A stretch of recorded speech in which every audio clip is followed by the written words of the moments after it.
Friends, welcome to our channel. चलो आज बात करते हैं यूरोप में राष्ट्रवाद के बारे में। ठीक है, तो चलो स्टार्ट करते हैं। तो राष्ट्रवाद आधुनिक विश्व की राजनीतिक जागृति का प्रतिफल है। जो हाईलाइटेड दिया है वही आप पॉइंट्स है आपका, ठीक है, वो नोट कर लेना। राष्ट्रवाद मतलब आधुनिक विश्व की राजनीतिक जागृति का प्रतिफल। राष्ट्रवाद मतलब होता क्या है? अपने देश के प्रति प्रेम की भावना। ठीक है, राष्ट्रवाद की भावना का बीजारोपण यूरोप में पुनः जागने के काल से ही हुआ था, लेकिन परंतु 1789 की फ्रांसीसी क्रांति में इसका उन्नत रूप से प्रकट हुआ।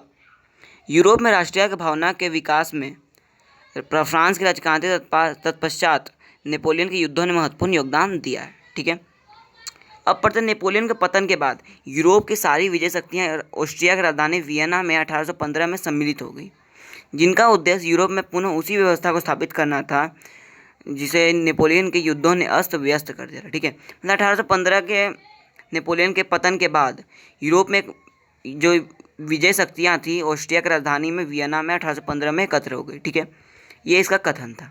बात समझ में आई? तो इतना पॉइंट्स का पहले नोट कर लो। हो गया? तो चलो अगले पॉइंट पे पहुँचते हैं। हमारा नेक्स्ट पॉइंट है, परंतु इसमें भाग लेने से पहले देखो 1815 के वियना सम्मेलन की मेजबानी ऑस्ट्रिया का चांसलर मेटरनिक ने किया, जो घोर प्रतिक्रियावादी था। इस सम्मेलन में ब्रिटेन, रूस, प्रसा, ऑस्ट्रिया जैसे यूरोपीय देशों ने सम्मिलित होकर उस व्यवस्था को स्थापित करने का प्रयास किया जिसके नेपोलियन के युद्धों ने अस्त व्यस्त कर दिया था। मतलब पुनर्स्थापना, पुरातन व्यवस्था को स्थापना करने का उद्देश्य किया था ये सब देशों ने। ठीक है, मतलब नेपोलियन के युद्धों के पश्चात पुरातन व्यवस्था को स्थापित करने का प्रयास किया गया। ठीक है, और पढ़ते हम। जिस नेपोलियन के युद्धों ने समाप्त कर दिया था। गणतंत्र एवं प्रजातंत्र जो फ्रांस की क्रांति की देन थी। फ्रांस की क्रांति की देन क्या थी? गणतंत्र एवं प्रजातंत्र जो फ्रांस की क्रांति की देन थी, उसका विरोध करना एवं पुरातन व्यवस्था का पुनर्स्थापना करना इस व्यवस्था का उद्देश्य था। अतः वियना सम्मेलन के माध्यम से नेपोलियन युग का अंत एवं नेपोलियन युग का अंत एवं मेटरनिक युग की शुरुआत हुई। ठीक है, इटली पर अपना प्रभाव स्थापित करने के लिए इसे कई राज्यों में विभक्त कर दिया। ठीक है, ये क्वेश्चन आएगा। इटली में प्रभाव स्थापित करने के लिए क्या किया? कई राज्यों में विभक्त कर दिया। जर्मनी में 39 रियासतों का संघ कायम रहा। ठीक है, कितने रियासतों का? 39। देखो यहाँ पर लिखा हुआ है 39 रियासतों का संघ कायम रहा। ओके, और अधिकार स्थापित किया गया तथा हर संभव प्रयास किया गया, उनमें राष्ट्रीयता की भावना नहीं जगी। मेटरनिक ने फ्रांस में भी पुरातन व्यवस्था स्थापने की प्रस्तावना की। और फ्रांस में क्या किया इसने? फ्रांस में वियना सम्मेलन के माध्यम से पुरातन व्यवस्था को स्थापना करने के लिए वहाँ पर बूर्बो राजवंश को स्थापित किया गया। बूर्बो राजवंश का लुई 18वां वहाँ का राजा बना। लुई 18वां ने प्रतिक्रियावादी नहीं था। उसने फ्रांसीसी जनता पर पुरातनपंथी व्यवस्था स्थापने का प्रयास नहीं किया। इसी उद्देश्य से 2 जून 1814 को संवैधानिक घोषणा पत्र लागू हुआ, जो कब तक चला? 1848 तक। ये मोस्ट इम्पॉर्टेंट है, ये आप याद ही रखना। ये ठीक है, ये वाला सॉरी ये पॉइंट 2 जून 1814 से 1848 तक का। ठीक है, ये कब क्या लागू हुआ? संवैधानिक घोषणा पत्र। कौन लागू किया? हमारा लुई 18वां, जो बूर्बो राजवंश का शासक था। इसमें कुछ बदलाव किए गए, जो चार्ल्स दसम द्वारा बदलाव किए, जो 1830 की क्रांति के द्वारा सामने आया। ठीक है, तो पढ़ते हैं 1830 की क्रांति क्या थी। अब पढ़ते हैं 1830 की क्रांति। जुलाई 1830 की क्रांति। चार्ल्स दसम एक निरंकुश एवं प्रतिक्रियावादी शासक था, जिसने फ्रांस में उदारवादी जनतावादी भावनाओं को दबाने का कार्य किया। इसके द्वारा पॉलिग्ने को प्रधानमंत्री बनाया गया। एक क्वेश्चन आएगा, किसको प्रधानमंत्री बनाया गया? पॉलिग्ने को प्रधानमंत्री आया। किसने बना प्रधानमंत्री? इसने, क्या बोलते हैं, चार्ल्स दसम ने। प्रतिनिधि सदन एवं दूसरे उदारवादियों में पॉलिग्ने के विरुद्ध गहरा असंतोष प्रकट हुआ, जिसके कारण चार्ल्स दसम ने इसके विरोध में प्रत्यक्ष स्वरूप 25 जुलाई 1830 को गृहयुद्ध आरंभ कर दिया। गृहयुद्ध कब आरंभ हुआ? 25 जुलाई 1830, गृहयुद्ध ने 25 जुलाई 1830 को 4 अध्यादेशों द्वारा उदार तत्वों को गला घोटने का प्रयास किया गया। ठीक है, कब? 25 जुलाई 1830, बहुत इंपॉर्टेंट डेट है।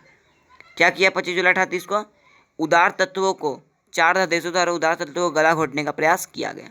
ठीक है, इन अध्यादेशों के विरोध में पेरिस में क्रांति की लहर दौड़ गई एवं फ्रांस में 28 जून 1830 से गृहयुद्ध आरंभ हो गया। गृहयुद्ध कब आरंभ हुआ? 28 जून 1830। देखो 28 जून 1830 को फ्रांस में गृहयुद्ध आरंभ हो गया। Okay, most important. परिमाना चार्ल्स दसम ने राजगद्दी त्याग कर इंग्लैंड पलायन कर गया और इस प्रकार फ्रांस में बूर्बो राजवंश की अंत हो गई। बूर्बो राजवंश की अंत किस लड़ाई में हुई थी या प्रतिक्रिया में हुई थी? जुलाई 1830 की क्रांति में बुरो राजवंश का अंत हो गया था। ठीक है, बुरो राजवंश के पश्चात आर्लियंस वंश की गद्दी सौंपी गई। उसका शासक लुई फिलिप उदारवादियों, पत्रकारों, वहाँ के जनता के मतलब पेरिस के जनता के समर्थन में शासक के सत्ता में आया। ठीक है, ये बहुत यहीं तक आपको पढ़ना है। अब पढ़ते हैं 1830 की क्रांति का प्रभाव क्या पड़ा। मतलब 1830 की क्रांति का प्रभाव, इस प्रकार के क्रांति इस बात की सूचक थी कि देश में कट्टरवाद सत्तावादियों का ये प्रभाव कम रहा है। इस क्रांति ने फ्रांसीसी क्रांति के सिद्धांतों को पुनर्जीवित किया एवं वियना सम्मेलन के सिद्धांतों को निर्मूल सिद्ध कर दिया। ठीक है, यहाँ तक जान गए।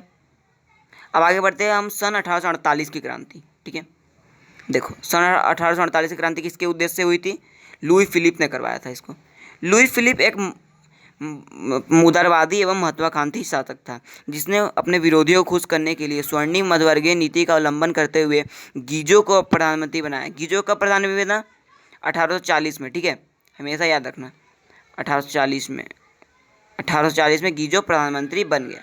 ओके, जो कट्टर प्रतिक्रियावादी था, वो किसी भी तरह के वैधानिक, सामाजिक और आर्थिक सुधारों में विरुद्ध था। लुई फिलिप ने पूंजीपति वर्गों को साथ रखना पसंद किया, जो अल्पमत में भी था और इसे सत्ता में अभिरुचि भी नहीं थी। ठीक है, उसके शासनकाल में देश में भूखमरी एवं बेरोजगारी व्याप्त होने लगी, जिसके कारण उसके आलोचना होने लगी। ठीक है, क्योंकि भूखमरी बेरोजगारी व्याप्त होगा तो आलोचना तो होबे करेगा। ठीक है, ये तो सिंपल सा बात है। अब पढ़ते सुधारवादियों ने 22 फरवरी 1848 को थियर्स के नेतृत्व में पेरिस में एक विशाल भोज का आयोजन किया। ठीक है, कब आयोजन किया बताओ, कब आयोजन किया है? 22 फरवरी 1848, मोस्ट इंपॉर्टेंट डेट। क्या? पेरिस में थियर्स के नेतृत्व में विशाल भोज का आयोजन किया। ओके, जगह जगह अवरोध लगाए गए कि लुई फिलिप को गद्दी छोड़ दिया जाए। तत्पश्चात 24 फरवरी को लुई फिलिप ने गद्दी त्याग कर इंग्लैंड पलायन कर गया। आखिरकार इंग्लैंड पलायन कर गया। तत्पश्चात नेशनल असेंबली ने गणतंत्र की घोषणा करते हुए 21 वर्ष के सभी पुरुषों को मताधिकार प्रदान किया एवं काम के अधिकार की गारंटी दी। ठीक है, और इस प्रकार वयस्क पुरुषों को मताधिकार प्रदान किया और काम के अधिकार की गारंटी दी। पता चल गया। गणतंत्रवादियों का नेता लामार्टिन और सुधारवादियों का नेता लुई ब्लो था। शीघ्र दोनों मतभेद आरंभ हो गया और लुई नेपोलियन फ्रांस का राजा बन गया। मतलब गणतंत्रवादियों का नेता कौन था? जो गणतंत्रवादियों का नेता था लामार्टिन और सुधारवादियों का नेता था लुई ब्लो। ठीक है, याद रखना, गणतंत्रवादियों का नेता लामार्टिन, कौन? लामार्टिन, और सुधारवादियों का नेता लुई ब्लो। ओके, याद रखना हो। ठीक है, चलो। इस क्रांति ने सिर्फ फ्रांस की पुरातन व्यवस्था का अंत नहीं किया, बल्कि Italy, Germany, Poland, Holland, Switzerland, Denmark, Spain, Ireland, England भी इस क्रांति से प्रभावित हुए। अब पढ़ते हैं इटली का एकीकरण के बारे में। इटली 19वीं शताब्दी में मात्र एक भौगोलिक अभिव्यक्ति था, जहाँ कई स्वतंत्र राज्य हुआ करते थे। इस कारण वहाँ अलगाव की भावना थी। ठीक है, आगे बढ़ते हैं। वहाँ मतलब वहाँ एकीकरण के लिए भौगोलिक समस्या के अलावा कई अन्य समस्या भी थी, जैसे इटली में ऑस्ट्रिया और फ्रांस जैसे यूरोपीय राष्ट्रों का हस्तक्षेप भी था। इधर राजधानी रोम भी पोप के प्रभाव में थी। कौन? राजधानी रोम, इटली की राजधानी रोम पोप के प्रभाव में थी। पोप की इच्छा थी कि वहाँ के एकीकरण, मतलब इटली के एकीकरण उसके नेतृत्व में धार्मिक दृष्टिकोण से हो, ना कि शासकों के नेतृत्व में। ठीक है, इसके अलावा आर्थिक और सामाजिक प्रशासनिक विसंगतियाँ भी मौजूद थी, परंतु इसके बावजूद भी 19वीं शताब्दी में आरंभ में इटली राष्ट्रीय विकास के हो रहा था। मतलब इटली विजय के पश्चात नेपोलियन ने, यहाँ से देखो, इटली विजय के पश्चात नेपोलियन ने इसे 3 गणराज्यों में गठित किया। कितने गणराज्य में? 3 गणराज्य में। कौन कौन सा गणराज्य था? सिस्पाइन गणराज्य, लिगुलियन एंड ट्रांसपेडेन। लेकिन नेपोलियन के पतन के बाद, नेपोलियन का पतन कब हुआ? देखो यहाँ 1814 दिया हुआ है ना, ये हम हमेशा याद रखना। नेपोलियन का पतन 1814 में। ठीक है, वियना कांग्रेस द्वारा इटली को पुराने रूप में लाने के लिए फिर 2 भागों में बांट दिया गया। कौन कौन सा भाग था? पिडमाउंट और सार्डिनिया। ठीक है, कौन कौन सा? पिडमाउंट और सार्डिनिया। देखो, पिडमाउंट और सार्डिनिया। ठीक है, कॉपी कर लो, स्क्रीनशॉट लेके कॉपी कर लिया करो। ठीक है, मोस्ट इंपॉर्टेंट आपने जो आपके बुक में भी दिया है, मैं हाईलाइटेड किया, वही आपका पॉइंट्स है। ठीक है, चलो अब यहाँ पढ़ते हैं कार्बोनारी। कार्बोनारी क्या था? कार्बोनारी जानते हैं, कार्बोनारी एक संगठन था। ये कार्बोनारी संगठन था। कार्बोनारी का संगठन का निर्माण को उसने किया था? मेजिनी ने। ये क्वेश्चन आया तो मेजिनी हमेशा लिखना। कार्बोनारी का संगठन का निर्माण मेजिनी ने किया था। ओके, चलो, मेजनी साहित्यकार, गणतांत्रिक विचारों का समर्थक एवं योग्य सेनापति था, जिसमें आदर्शवादी गुण अधिक एवं व्यवहारिक गुण कम थे। अपने पराजय के बाद भी इसने हार नहीं मानी। सन 1831 में इसने यंग इटली नामक संस्था की स्थापना की, जिसमें नवीन इटली के निर्माण में महत्वपूर्ण योगदान दिया। इसके उद्देश्य से प्रायद्वीप में विदेशी इसका उद्देश्य था विदेशी मतलब इटली में विदेशी हस्तक्षेप समाप्त करना, ठीक है, एवं संयुक्त गणराज्य स्थापित करना। इसने सन 1834 में यंग यूरोप नामक संस्था का गठन कर मेजनी ने यूरोप के अन्य देशों में चल रहे राष्ट्रीय आंदोलनों को प्रोत्साहित किया, ठीक है। मतलब कौन, ये दो नामक संस्था का स्थापन किया। 1831 में यंग इटली, 1831 में यंग इटली एंड 1834 में यंग यूरोप। ओके, याद रखना, इंपॉर्टेंट डेट है। 1848 में किसका पतन हो गया? मेटरनिख का पतन हुआ। देखो दिया है आपका, 1848 में मेटरनिख का अंत हो गया, अंततः ऑस्ट्रिया को छोड़ना पड़ा, ठीक है। 1848 मेजनी संपूर्ण इटली का एकीकरण कर उसे गणराज्य बनाना चाहता, लेकिन सार्डिनिया पिंडावन का शासक चार्ल्स एल्बर्ट, कौन था शासक? चार्ल्स एल्बर्ट, अपने नेतृत्व में सभी प्रांतों को विलय चाहता था। इधर पोप की इटली की धर्माज प्रधानी के पक्षधर में था, तो विचारों का टकराव होने लगा। इसी कारण इटली के एकीकरण का मार्ग अवरुद्ध हो गया। मतलब मेजनी ने भी एकीकरण नहीं कर पाया इटली का, ठीक है। कौन करेगा भैया? चलो देखते हैं। सार्डिनिया पिंडवान का नया शासक कौन था? Victor Emmanuel. अभी हम सार्डिनिया पिंडवान का शासक क्या पढ़े थे हम? Charles Albert. अब कौन बन गया? विक्टर इमैनुअल बन गया, ठीक है। विक्टर इमैनुअल ने किसे प्रधानमंत्री बनाया? काउंट काबूर को प्रधानमंत्री बना दिया, ठीक है। ये भी अच्छा, बहुत इंपॉर्टेंट क्वेश्चन है। चलो काउंट काबूर के बारे में पढ़ते हैं। कौन था भैया काउंट काबूर? काउंट काबूर एक सफल कूटनीतिक एवं राष्ट्रवादी था, जो इटली के एकीकरण में सबसे बड़ी बात ऑस्ट्रिया को मानता था।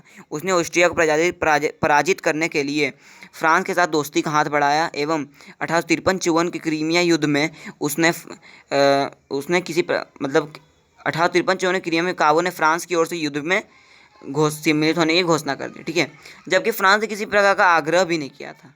सोचो, इसका प्रत्यक्ष लाभ उस काबूर को प्राप्त हुआ। युद्ध की समाप्ति के बाद शांति सम्मेलन, पेरिस के शांति सम्मेलन में फ्रांस, ऑस्ट्रिया तथा पिडमाउंट को बुलाया गया और इससे काबूल की महत्ता और बढ़ गई। इस सम्मेलन में काबूल ने इटली में ऑस्ट्रिया का हस्तक्षेप गैरकानूनी घोषित किया एवं संपूर्ण पूरा यूरोप का ध्यान इटली पर आया। काबूल ने नेपोलियन 3 के साथ भी एक संधि की। किसके साथ संधि की? नेपोलियन 3 इटली का ही शासक होगा, जिसके तहत फ्रांस ने पिडमाउंट को ऑस्ट्रिया के खिलाफ सेना समर्थन देने का वादा किया। उसके बदले ये क्या बोलते हैं, पिडमाउंट ने क्या दिया उसे? पिडमाउंट मतलब काउंट काबूर ने नीस और सेवाएं नामक 2 रियासत उसे दे दी, ठीक है। बहुत बड़ा बात था, क्योंकि नीस और सेवाएं नामक 2 रियासत उसे दे दिए। किसके कारण? खाली सैन्य समर्थन के कारण, ठीक है। तो चलो यहाँ तक नोट कर लेना स्क्रीनशॉट लेके। चलो अब आगे बढ़ते हैं। अब पढ़ते हैं हम यहाँ। इसी बीच 1859-60 में ऑस्ट्रिया और पिडमाउंट के बीच सीमा संबंधी विवाद के कारण युद्ध आरंभ हो गया। कब हुआ? 1859-60 में। युद्ध में इटली के समर्थन में फ्रांस ने अपनी सेना उतार दी। ऑस्ट्रिया की सेना बुरी तरह पराजित होने लगी। ऑस्ट्रिया के एक बड़े से राज्य लोम्बार्डी, किस पर? लोम्बार्डी पर पिडमाउंट का कब्जा हो गया। चलो लोम्बार्डी पर तो हुआ। अब अंततः वेनेसिया पर विजय प्राप्त होने के तुरंत बाद नेपोलियन ने अपनी सेना वापस बुला ली। युद्ध से हटने के बाद नेपोलियन 3 ने ऑस्ट्रिया तथा पिडमाउंट के साथ मध्यस्थता करने की बात स्वीकारी। तो मध्यस्थता में क्या हुआ?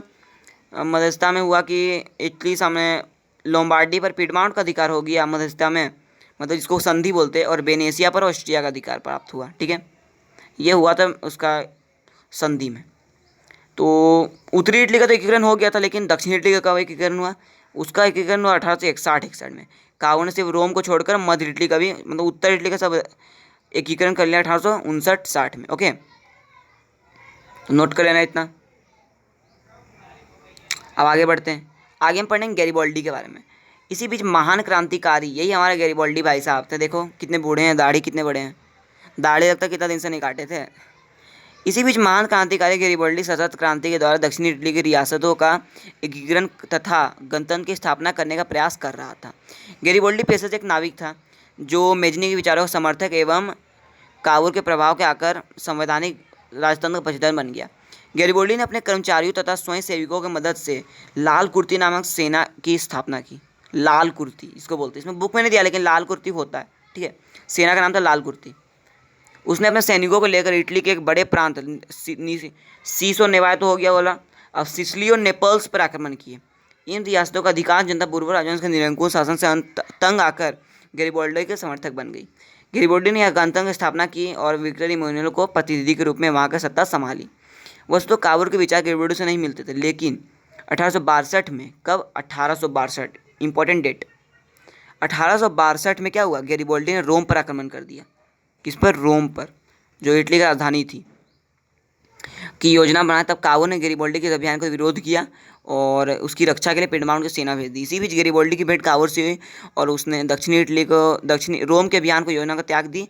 दक्षिणी इटली के नीचे गए क्षेत्र को बिना किसी संधि के विक्टर इमैनुएल को सौंप दिया। विक्टर इमैनुएल ने उसे क्या दिया था? शासक बनने का प्रस्ताव भी विक्टर इमैनुएल ने दिया, लेकिन उसने अस्वीकार कर दिया। कितनी बड़ी बात है।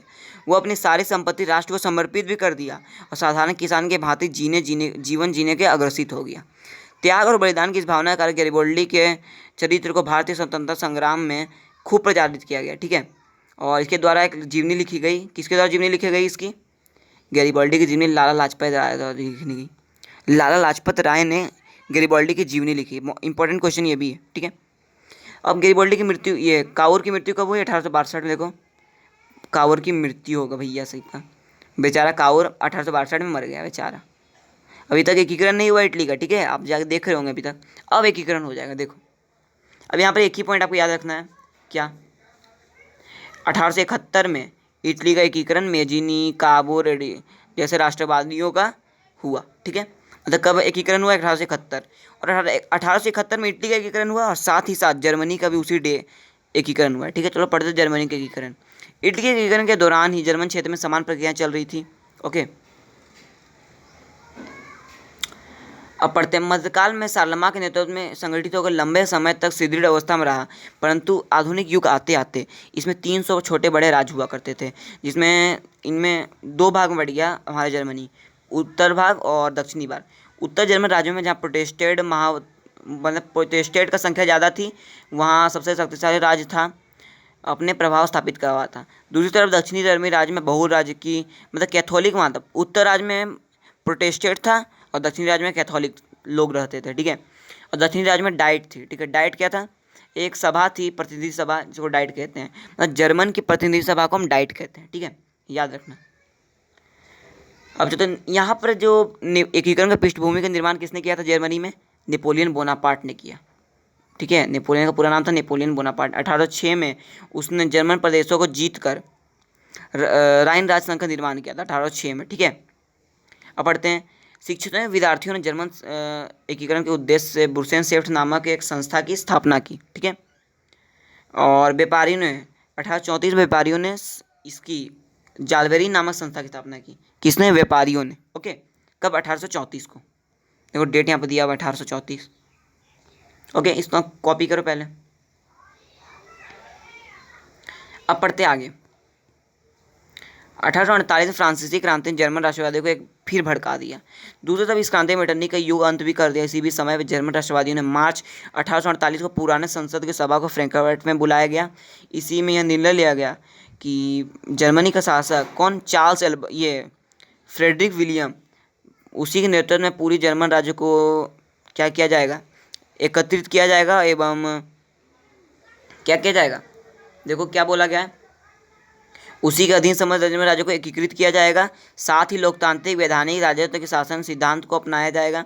परंतु फ्रेडरिक जो एक निरंकुश शासक था, उसने इस बात को निकार दिया, मतलब बात नहीं मानी। इसी कारण तो इस व्यवस्था का इनकार कर दिया, क्योंकि वो स्पष्ट रूप से जानता था। क्यों इनकार किया? क्योंकि ऑस्ट्रिया संघर्ष से वो बचना चाहता था। ठीक है, तो उसके बाद प्रशांत अब तक समझ चुका था कि जर्मनी का एकीकरण उसी के नेतृत्व में हो सकता है, इसलिए उसने सैन्य संबंधी शक्ति बढ़ाना शुरू कर दी। इसी बीच फ्रेडरिक का देहांत हो गया। चलो, ये जो काम हुआ था ना, बहुत इंपॉर्टेंट हुआ था हिस्ट्री में। फ्रेडरिक का देहांत हुआ तो हमारा इंपॉर्टेंट काम शुरू। मतलब फ्रेडरिक का देहांत नहीं होता तो हमारा जर्मनी एकीकृत नहीं होता, बहुत लेट से होता, टाइम टू टाइम नहीं होता। मतलब उसका भाई जो विलियम था, बहुत अच्छा था। विलियम का शासक बना। वो विलियम राष्ट्रवादी विचारों का पोषक था, बोलना अच्छा था।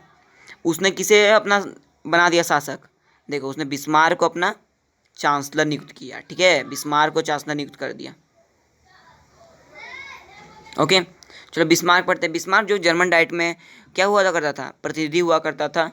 प्रारंभ से हिगल के विचारों का प्रभावित था और जर्मन संसद ने अपनी सफल कूटनीति का रफ्तार परिचय दिया। वह निरंकुश राजतंत्र का समर्थन करते हुए जर्मनी के एकीकरण प्रयास में जुट गया। यह उसकी कूटनीति की सफलता दी, चाहे उदारवादी राष्ट्रवादी और कट्टरवादी राष्ट्रवादी सभी उसके समर्थक हुआ करते थे। ठीक है, उसने सैन्य समर्थन मतलब बिस्मार्क जर्मन एकीकरण के लिए सैन्य समर्थन को महत्वपूर्ण समझा। ठीक है, इसके लिए उसने रक्त एवं लौह की नीति अपनाई। कौन सी नीति? रक्त एवं लौह की नीति अपनाई, अवलंबन किया। ठीक है, उसने 3 लड़ाइयाँ महत्वपूर्ण लड़ाई लड़ी। पहला लड़ाई था 1864 में सेल्सविग और होल्स्टीन में। ठीक है, कब? 1864 में सेल्सविग और होल्स्टीन के मुद्दे को लेकर डेनमार्क पर आक्रमण। ठीक है, डेनमार्क पर आक्रमण सेल्सविग और होल्स्टीन के मुद्दे लेकर। दूसरा लड़ाई था हमारा महत्वपूर्ण 1866 का सेडोवा का युद्ध। किसके बीच हुआ था? ऑस्ट्रिया और प्रसा के बीच। ठीक है, देख लो, ऑस्ट्रिया और प्रसा के बीच हुआ था 1866 में। कब हुआ? 1866 में। और जो दूसरा लड़ाई था वो था सेडोन का युद्ध। ये मोस्ट इंपॉर्टेंट लड़ाई है, इससे बहुत इंपॉर्टेंट, हर साल एक ना एक ऑब्जेक्टिव क्वेश्चन आ ही जाते हैं। कौन सा? 1870 में। 1870 में कौन सा लड़ाई लड़ा? सेडोन का युद्ध। ठीक है, सेडोन का युद्ध किसके बीच हुआ था? फ्रांस और प्रसा के बीच। ओके, तो लड़ाई लड़ने के साथ ही 1871 में फिर उसका ये क्या बोलते हैं, जर्मनी का एकत्रित हो गया। मतलब जर्मनी एकत्र कब हुआ? 1871 में। और इटली भी तो एकत्रित वही हुआ था 1871 में ही, बोले ना, सेम डेट में हुआ। ओके, अब चलते हैं यूनान में राष्ट्रीय का उदय कब वैसे हुआ। यूनान का एक अपना गौरवमय अतीत रहा है, इसके कारण उसको पाश्चात्य का मुख्य स्रोत माना जाता है। सभी यूनानी सभ्यता, साहित्यिक क्रांति, विचार, दर्शन, कला, चिकित्सा, विज्ञान आदि क्षेत्र की उपलब्धियाँ यूनानियों के लिए प्रेरणा स्रोत रहा है। पुनर्जागरण काल में उसके प्रेरणा लेकर पाश्चात्य देशों ने अपनी तरक्की की शुरुआत की थी, परंतु इसके बावजूद यूनान तुर्की साम्राज्य के अधीन था। किसके अधीन था? तुर्की साम्राज्य। इंपॉर्टेंट, तुर्की साम्राज्य के अधीन था यूनान। ठीक है, और सब तो किसी के अधीन था? इटली, जर्मनी, हमारा तो भैया ऑस्ट्रिया के अधीन था, लेकिन ये था तुर्की साम्राज्य के अधीन। हितेरिया फ्लाइक नामक संस्था की स्थापना ओडेसा नामक स्थान पर की। इंग्लैंड में महान कवि लॉर्ड बायरन ने यूनान की स्वतंत्रता के लिए शहीद हो गया। 1821 में एलेक्जेंडर चिपसेलांटी ने यहाँ विद्रोह शुरू कर दिया। कौन? 1821 में एलेक्जेंडर चिपसेलांटी। अप्रैल 1826 में ब्रिटेन और रूस में एक समझौता हुआ कि तुर्की यूनान विवाद में समझौता करेंगे। 1827 में लंदन में एक सम्मेलन हुआ जिसमें इंग्लैंड, फ्रांस तथा रूस ने मिलकर तुर्की में खिलाफ यूनान के समर्थन में संयुक्त कार्रवाई की। 1826 और 1827। अब आएगा 1829 में एड्रियानोपल की संधि के द्वारा तुर्की के नामपत्र की प्रभुता के द्वारा यूनान की स्वतंत्रता देने की बात तय की गई। 1832 में यूनान एक स्वतंत्र राज्य घोषित हो गया, जिसका यहाँ पर बवेरिया का शासक ओटो वहाँ का शासक बन गया। ठीक है, कौन बना? ओटो। और कब यह स्वतंत्र हुआ? 1832 में। ओके, याद रखना डेट। हंगरी क्या है? हंगरी का राजधानी बुडापेस्ट होता है, याद रखना, हंगरी का राजधानी बुडापेस्ट होता है। ठीक है, याद रखना। ओके, हंगरी पर ऑस्ट्रिया का पूर्ण प्रभुत्व था। 1848 क्रांति के यहाँ भी राष्ट्रीय आंदोलन शुरू हुआ। 1848 में हंगरी में शुरुआत था राष्ट्रीय क्रांति।